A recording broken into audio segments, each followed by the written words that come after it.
कौन सा पद है? क्या है?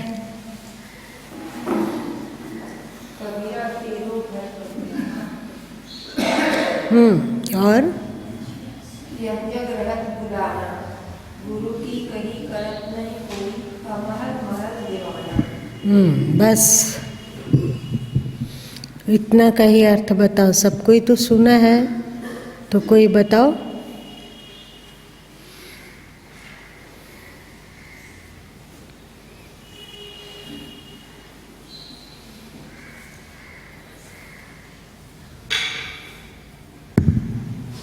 साहब कहते हैं कि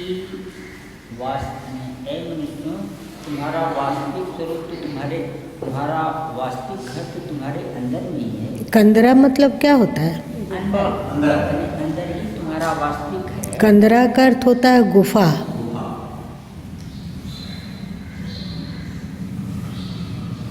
गुरु की कही करत नहीं कोई, महल महल देवाना।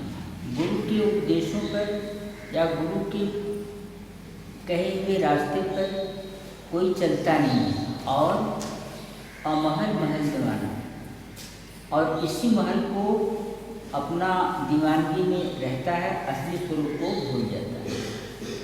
महल महल दीवाना। जहाँ सुख नहीं वहाँ सुख ढूंढने के पीछे दीवाना बना हुआ रहता है।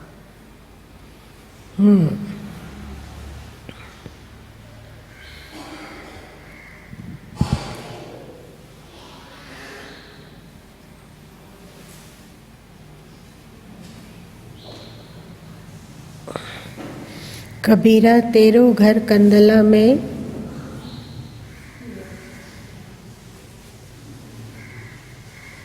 और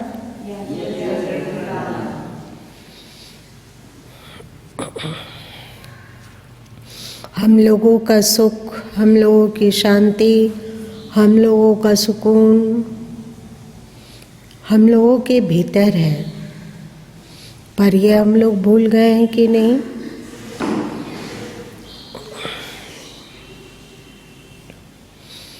लोभी व्यक्ति लोभ में सुख देखता है, कामी व्यक्ति विपरीत शरीर में सुख देखता है,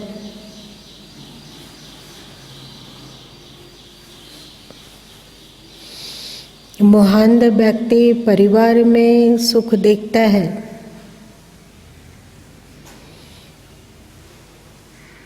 और अलग अलग लोग अलग अलग चीज़ों में सुख देखते हैं अथवा सुख समझते हैं और सुख को ढूंढते हैं। हम लोग कई बार सुन चुके हैं कि पर्याप्त धन रहने पर भी लोग सुखी नहीं देखे जाते हैं, लेकिन जिनके पास पर्याप्त धन नहीं है उनको लगता है कि पर्याप्त धन हो जाता तो हम सुखी हो जाते हैं। होता है ना, सबको ऐसा लगता है, जन सामान्य को, कि हमारे पास पर्याप्त धन हो जाता तो हम सुखी हो जाते हैं। और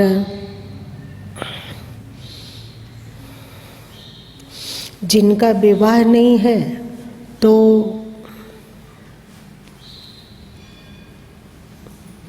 उन्हें लगता है कि उनका विवाह हो जाता, एक स्त्री को कोई पुरुष मिल जाता और किसी पुरुष को एक स्त्री मिल जाती तो हमारा मन एकदम शांत और प्रसन्न हो जाता, फिर किसी तरह की कोई समस्या नहीं होती। तो जब तक अनमैरिड है तब तक वो विपरीत शरीरों में ही पूरा का पूरा सुख देख रहा है। वो मिल जाता तो हम सुखी हो जाते हैं।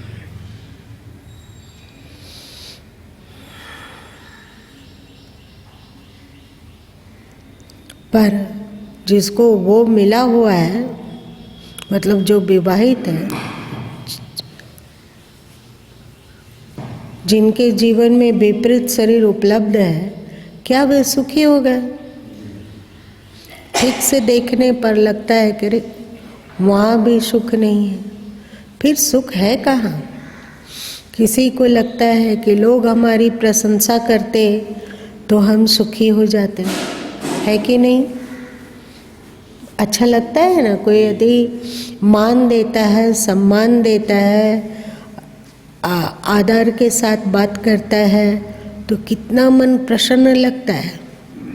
लेकिन सोचो जिनको बहुत अधिक सम्मान मिल रहा है, क्या वे पूर्ण सुखी हैं? अब मान लिया जाए, तुम लोग मोदी जी को ही ले लो। मोदी जी अभी पूरे विश्व में सबसे अधिक सम्मान पाने वाले व्यक्ति बने हुए हैं, है ना? तो क्या लगता है, संसार में सम्मानित व्यक्तियों में टॉप पर रहने वाले मोदी जी अंदर से पूर्णतः सुखी हो गए हैं? कितनी परेशानी है, देखते हो। कभी कभी वे अपने वक्तव्य में कह देते हैं कि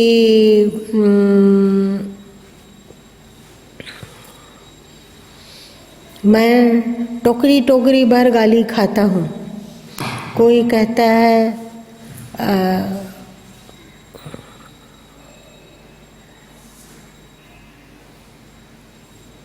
कोई कहता है पाखंडी, कोई कहता है मार डालो, कोई कहता है चोर, कहता है ना। कोई कहता है कुछ और, कोई कहता है कुछ और। उनका दर्द झलक जाता है कभी कभी, अपना व्यक्तिगत दर्द, कि किसी के लिए कुछ भी कर दो फिर भी सभी जन प्रशंसा नहीं कर सकते हैं। कभी उनके वक्तव्य से उनकी वेदना भी झलक जाती है। इसका मतलब कि बाहर के प्रतिष्ठा में सुख नहीं है, और ऐसा संभव ही नहीं है कि 100 व्यक्ति है तो 100 लोग प्रशंसा करें हमारी। ऐसा संभव है क्या? नहीं है। और मन झांसा देता है कि सभी प्रशंसा करेंगे तो हम सुखी हो जाएंगे, पर होता नहीं। अनुकूल परिवार को पा लिया जाए कि हमारे माता बहुत अच्छी है, पिता बहुत अच्छे हैं, संतान बहुत अच्छे हैं, या परिवार के अन्य सदस्य बहुत अच्छे हैं, परंतु क्या वे पूरी तरह से सुखी हो गए? नहीं हुए। सुख हमारे दृष्टिकोण पर बहुत अधिक निर्भर रहता है। बाहरी परिस्थितियों के द्वारा दिक्कत होती है, परेशानी हो सकती है, लेकिन हम अपने अंतस को संभाल कर बहुत हद तक बाहरी परिस्थितियों से अप्रभावित रह सकते हैं। तो हम अपना भीतरी दृष्टिकोण क्या रख रहे हैं, इस पर निर्भर करता है कि हम सुखी होंगे अथवा दुखी होंगे। बाहर सब कुछ को अनुकूल नहीं बनाया जा सकता है। इस अनुकूलता अथवा प्रतिकूलता में कैसा जीवन जिया जाए, किस प्रकार का दृष्टिकोण रखा जाए कि सुखी हम हो पाए, शांत हम हो पाए, यह हम लोग पर निर्भर करता है।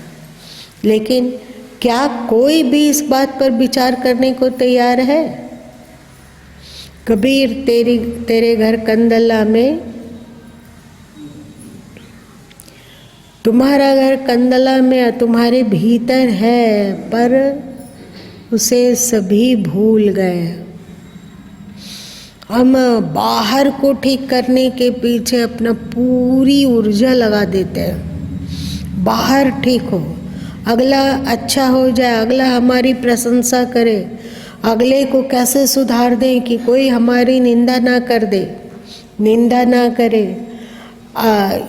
बाहर से हम कितना पैसा कमा लें जिससे कि अंदर की रिक्तता भर जाए।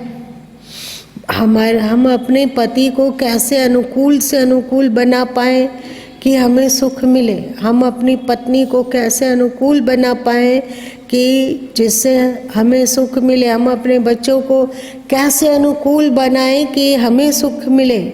हम अपनी बहू को कैसे अनुकूल बनाएं कि हमें सुख मिले, लेकिन करते रहो, बाहर में मेहनत करते रहो। हम लोग मेहनत करते हैं कि नहीं इस पर? नहीं करते हैं? करते हैं, लेकिन अंत समय तक भी न शांति मिलती है, न सुख की अनुभूति होती है, क्योंकि रोग कहीं है और उपचार कहीं और किया जा रहा है। रोग यदि पैर में है, मान लो कि पैर में घाव हो गया हो और हम पट्टी सिर पर बांधते हो, तो क्या कभी घाव ठीक होगा? नहीं ठीक होगा। रोग कहीं और है और हम दवा कहीं और उपयोग कर रहे हैं। यदि हम लोग अपना दृष्टिकोण को बदल सकें, यदि हम अपने अंतस को निर्मल बना पाते हों, अच्छा बना पाते हों, श्रेष्ठ बना पाते हों,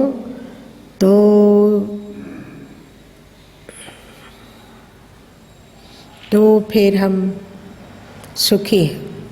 ये दृष्टिकोण कहाँ है? दृष्टिकोण को बदलना है। इस दृष्टिकोण को कैसे बदलेंगे? बाहर किसको किसको बदलने से हमारा दृष्टिकोण बदल जाएगा?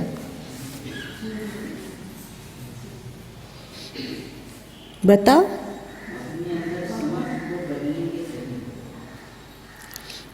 हमें अपने भीतर बदलना है। मान लो कि इस खेत में हमें गेहूं की बुआई करनी है और हम जुताई कर रहे हैं सामने के खेत में, तो कैसे यहाँ पे गेहूं उपज जाएगा?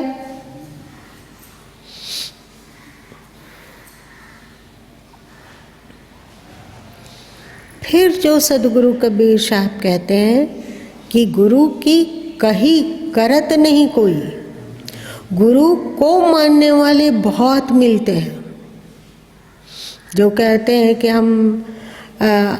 हमें अपने गुरु के प्रति बहुत लगाव है, बहुत उनसे हमारा प्रेम है, उनके सत्संग में हम जाते हैं, उनका दर्शन किए बिना हमें व्याकुलता आने लगती है। जब तक सत्संग में नहीं जाते हैं तब तक खाली खाली लगता है।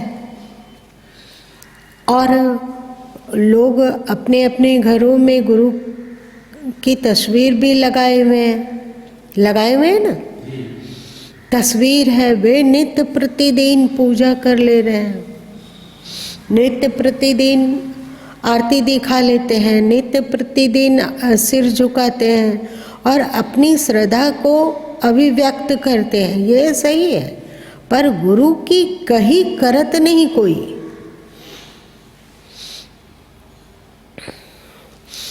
गुरु को मानने वाले बहुत है, पर गुरु की मानने वाले बहुत कम है।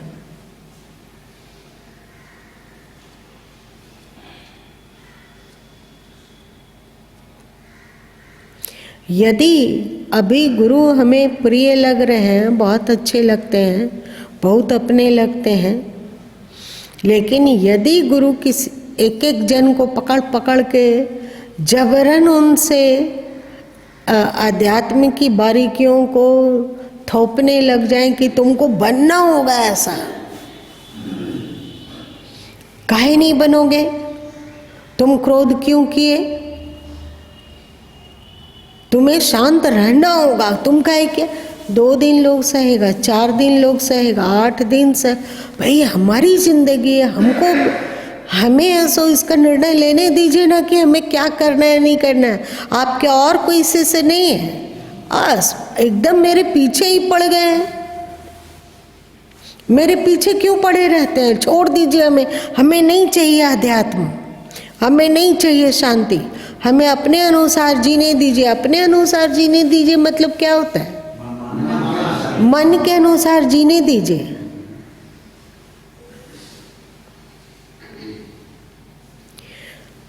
लाख 5 लाख शिष्य हो तो उसमें से एकाक होंगे जो कि मन से बड़ा गुरु को मानते होंगे।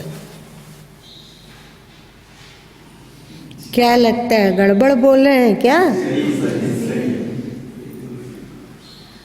एकाक लाख में कोई एकाक जो गुरु की मानते हो, और जो गुरु की मानेंगे उसके जीवन में क्रांतिकारी सुधार होगा।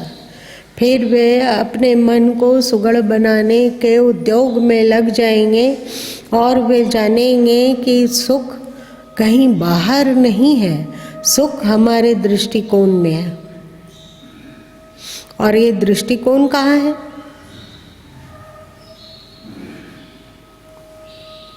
ये दृष्टिकोण कहाँ रहता है? वैष्णो देवी में या बद्रीनाथ में या केदारनाथ में? हम लोगों के भीतर रहता है। हम अपने मन के दृष्टिकोण को बदल सकेंगे तो हम बहुत हद तक शांत और सुखी हो सकेंगे। मन क्या है? अप्राप्त की ललक पैदा करता है ना? और प्राप्त को देखने नहीं देता है कि हमारे पास क्या क्या उपलब्ध है, उसको देखने नहीं देता है। सब ज़्यादातर लोग मनोमुखी होते हैं, मन का अनुसरण करते हैं, गुरु का नहीं। मन की पूजा करते हैं, गुरु की नहीं। मन की भक्ति करते हैं, गुरु की नहीं। इसीलिए गुरु की कही करत नहीं कोई, अमहल माल दीवाना। जहाँ महल नहीं है, अमहल मतलब जहाँ महल नहीं है, वहाँ महल की कल्पना करके लोग दीवाना बने रहते हैं। जैसे बाहर सुख नहीं है, पर हम बाहर सुख को देखकर उसके पीछे दीवाना बने रहते हैं, है कि नहीं?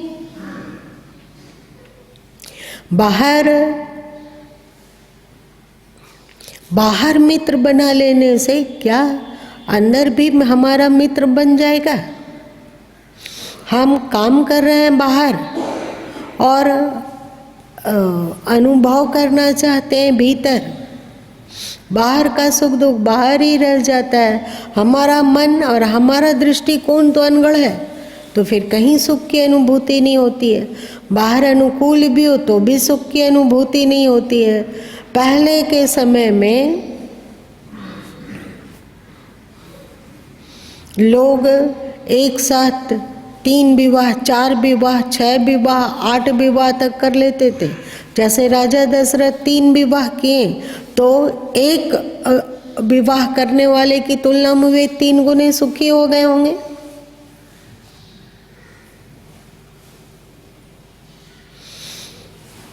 कश्यप ऋषि की 13 पत्नियां थी तो वे 13 गुनी ज्यादा सुखी थे। हैरान थे वे। ऐसा नहीं है कि बाहर का पुरुष अथवा बाहर का स्त्री अथवा बाहर का रुपया पैसा अथवा बाहर का घर मकान बना प्राप्त करके हम सुखी हो जाएंगे, ये संभव नहीं है। इसके लिए तो हमें अपने भीतर के विकारों को निर्मूल करना होगा, है कि नहीं? जब तक भीतर में विकार है तब तक कहीं सुख नहीं है। यदि हम लोग भगवान साक्षात परमात्मा के चरणों में बैठे हों और परमात्मा का वरद हस्त हम लोगों के सिर पर हो, पर मन विकार युक्त है, तो क्या हम सुखी हो जाएंगे? ठीक से देख लो। भगवान पास में है तो क्या हुआ? किसी भी चीज ऐसा सोचो जो कि जिसके पास में रहने से हम लोगों का अंतर से एकदम सुखी और संतुष्ट हो जाएगा। देखो, मन में विकार रहा, पर कोई बाहरी चीज कुछ भी, चाहे कोई देवी देवता, चाहे कोई भगवान, चाहे साक्षात परमात्मा, चाहे जो भी तुम सोचो, धन का पहाड़, रत्नों का ढेर, उसके पास बैठे हो, जिस सुख को भी आप समझ रहे हो, जो सुख जिसको आप सुख कह रहे हो, सब पास में हो और चारों ओर से घर घेर के रखा हो, पर हम लोगों का मन विकार युक्त हो, तो क्या हम सुखी हो जाएंगे? नहीं हो पाएंगे। बाहर कुछ भी हो, एक स्त्री हो, 72 हो रहे क्या, 72,000 हो रहे भी हो, तो भी व्यक्ति सुखी नहीं हो सकता है। होगा? नहीं हो सकता है। किसी औरत के पास 72 हो रहा हो तो क्या वो सुखी हो जाएगी? लेकिन हम लोग कहाँ सुख ढूंढते हैं? बाहर, जहाँ महल है ही नहीं, जहाँ महल है ही नहीं वहाँ कल्पना करते हैं कि महल है। जहाँ सुख नहीं है वहाँ सोचते हैं कि सुख है, और अपना पूरा जीवन, पूरी ताकत झोंकते हैं कि बाहर के कितने महलों को अपना बनाया जा सके। पूरा जिंदगी भर इसीलिए काम करते हैं, बाहर के लिए, और भीतर को तो कुछ समझते ही नहीं है। सुख के लिए कौन है जो प्रयत्न कर रहा है कि उसके मन का विकार दूर हो जाए? कौन है? हम लोगों में से यहाँ जो इस बात को जान रहे हैं कि विकार के रहते सुख नहीं मिल सकता है, कौन है?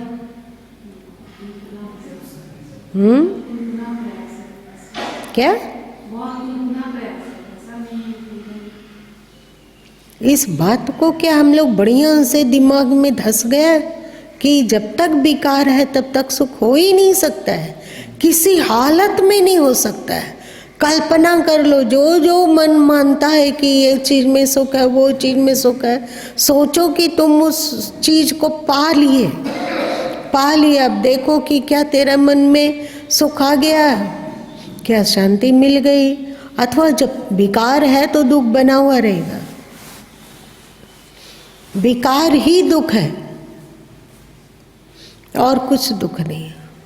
हमारा मन भी हमारा दुश्मन नहीं है। जब विकार रहता है तभी वो दुश्मन बन जाता है, और जब विकार नहीं है तो मन हमारा मित्र है कि नहीं? मन हमारा मित्र है। विकार के कारण वो दुश्मन बना हुआ है। विकार के कारण हम बाहर दीवाना बने हुए हैं। ये भूल है। कहा तो जाता है कि भूल मिटे गुरु मिले पारखी, पारख दे लखाई। लेकिन गुरु के लखाने से क्या होगा?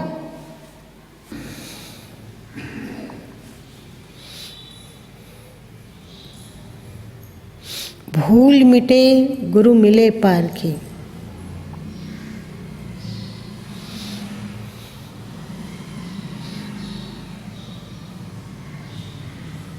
गुरु की कही करत नहीं कोई, पारखी गुरु मिल गए, उससे क्या? आप अपने को बदलने के लिए तैयार नहीं हैं, आप अपने मन को बदलने के लिए तैयार नहीं हैं, आप अपने दृष्टिकोण को बदलने के लिए तैयार नहीं है, तो गुरु क्या करेंगे? गुरु बेचारा क्या करे? शिष्य माही है चुप। गुरु क्या कर ले? मूरख हृदय न चेत, जो गुरु होए विरंचिशम। आपको जब गुरु उपदेश करेंगे तो आपका विकारी मन पहले उसका विश्लेषण करेगा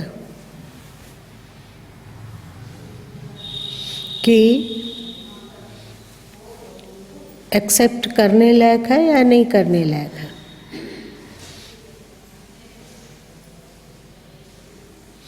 जो विकार के अनुरूप होगा वो एक्सेप्ट है, जो विकार पर चोट मारता हो वो रिजेक्ट है।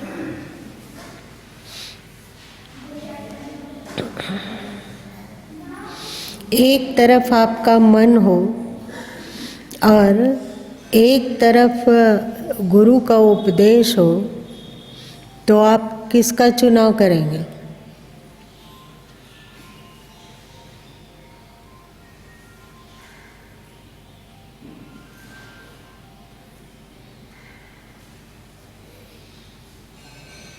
इन सब बातों को मत न पूछिए। क्यों पूछते हैं? पोल की बात है, पोल में ही रहने दीजिए।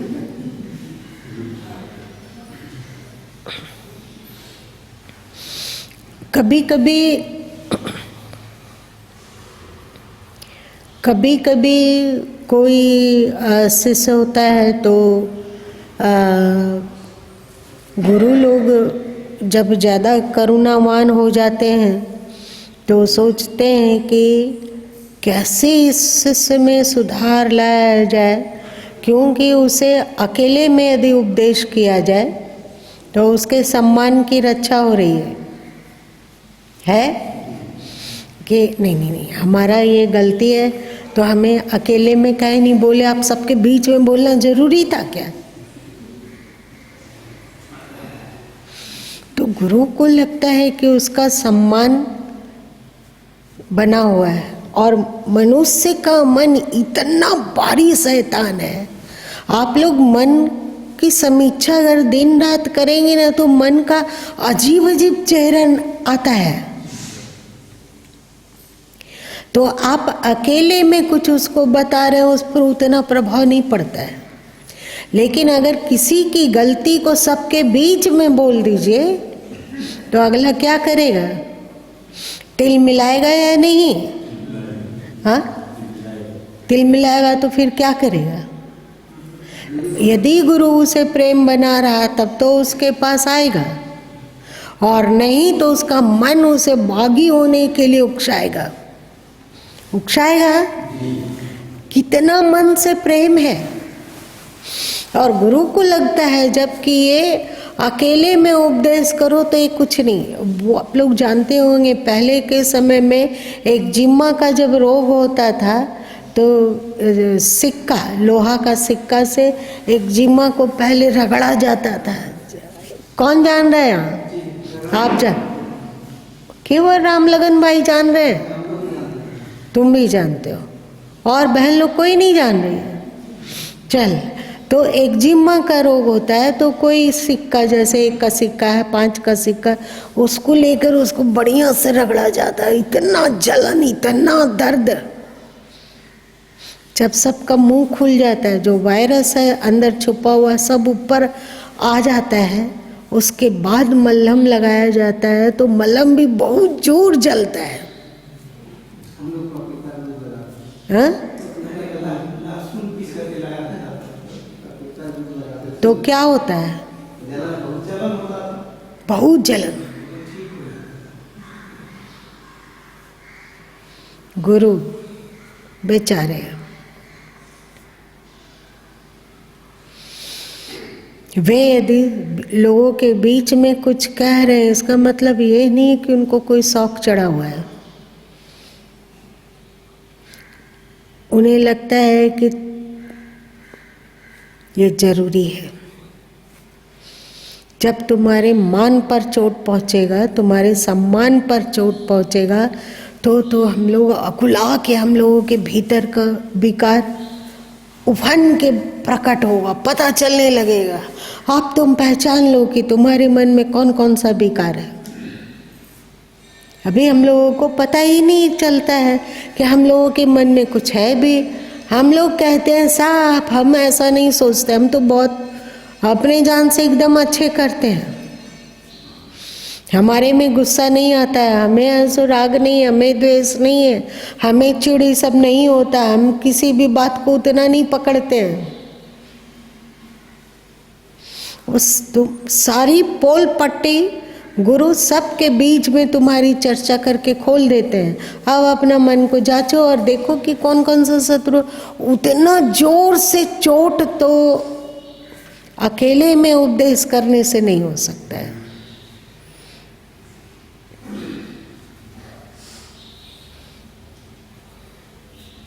इसीलिए सदगुरु कबीर साहब को कहना पड़ा कि हो दारी केले देहूँ तो ही गारी, तह समझो सुपंथ बिचारी। हे स्त्रियों में आसक्त लोगों, हो दारी किले देऊँ तो ही गारी। हे स्त्रियों में आसक्त लोगों, मैं तुम्हें कौन सी गाली दूं।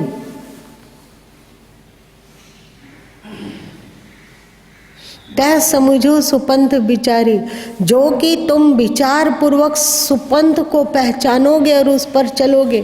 कौन सी गाली दूं, किस तरह से बोलूं जो कि तुम्हें चोट लगे और तुम समझो कि इन सब कारणों से हमें चोट लगा ना, हटाओ इसको, हटाओ इसको, हटाओ इसको, हटाओ। ऐसा यदि गुरु करने लग जाए, सबके बीच में हम लोगों की गलतियों को खोलने लग जाए, तो कितने लोग यहाँ बचेंगे?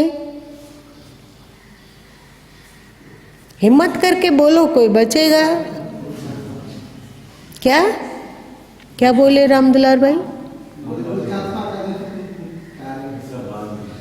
2-4 आदमी ठहर जाएगा, उसमें तुम हो क्या?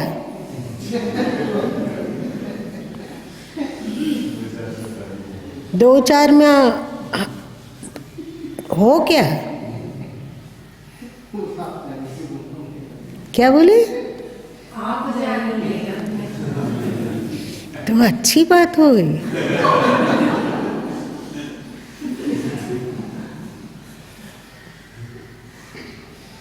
वैसे नहीं बोल रहे कि परीक्षा शुरू हो जाएगी।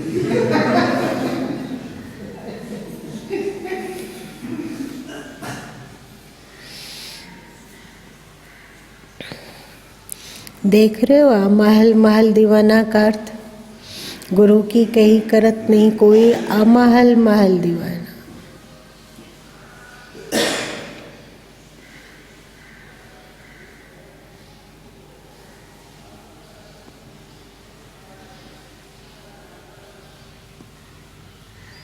जिसको बच्चे नहीं है वो सोचते हैं कि बच्चा होता तो सुखी हो जाता।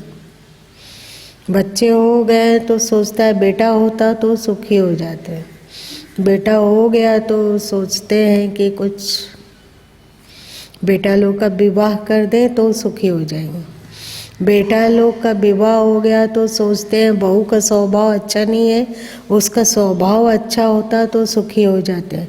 बहू का स्वभाव अच्छा है तो सोचते हैं कि नहीं पोता पोती नहीं आया है, पोता पोती आ जाता तो सुखी हो जाते। ये एक बार फिर से इस पद को पढ़ो, केवल पद को। महल महल दीवाना।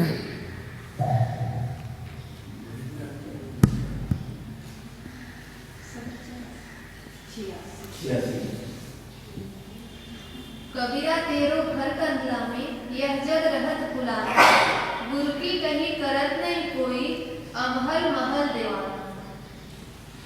आगे पढ़ो। सकल ब्रह्म मोह हंस कबीरा, कागज चोच पसारा, मनमत करन धरै सब देही, नाद विंद बेस्तारा।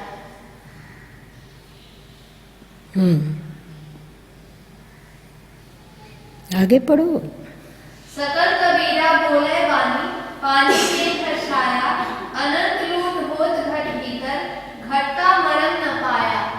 कामिनी रूपी सकल कबीरा, मृगा चरिंदा होई, बड़ बड़ ज्ञानी मुनिवर ठाके, पकड़ी सकै नहीं कोई।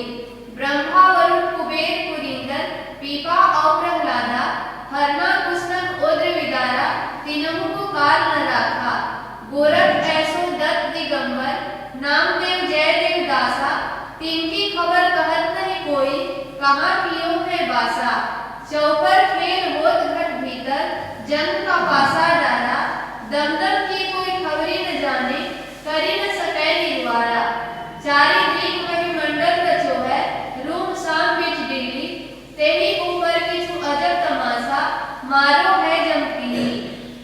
सकल अवतार जाके वही मंडल, अनंत खड़ा कर जोरे, अद्भुत अगम अवगाह रच्यो है, ई सब शोभा तेरे। सकल कबीरा बोले बीरा, अजहू हो होशियारा, कहे कबीर गुर शिकली दर्पण, हरदम करम पुकारा। कैसा लगा? एक ही पद में पूरा जीवन का रहस्य भरा हुआ है ना?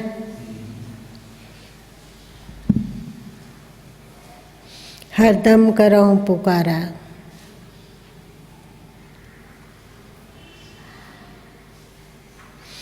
अनंत लूट होत घट भीतर, अनंत लूट। लूटने वाला बाहर है कि भीतर? अनंत लूट होत घट भीतर, हम लोगों के भीतर ही लूट हो रहा है। घट का मरम ना पाया, इसके रहस्य को बहुत कम लोग जानते हैं।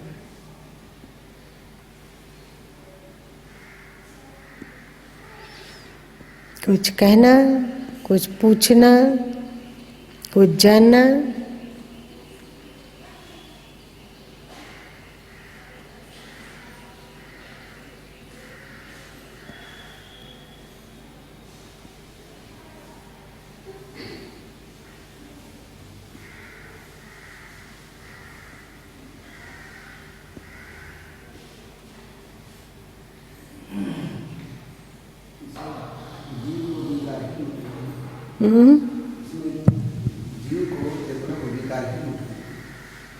नीचे में है सो सब शोभा तेरे, क्या है अंतिम में?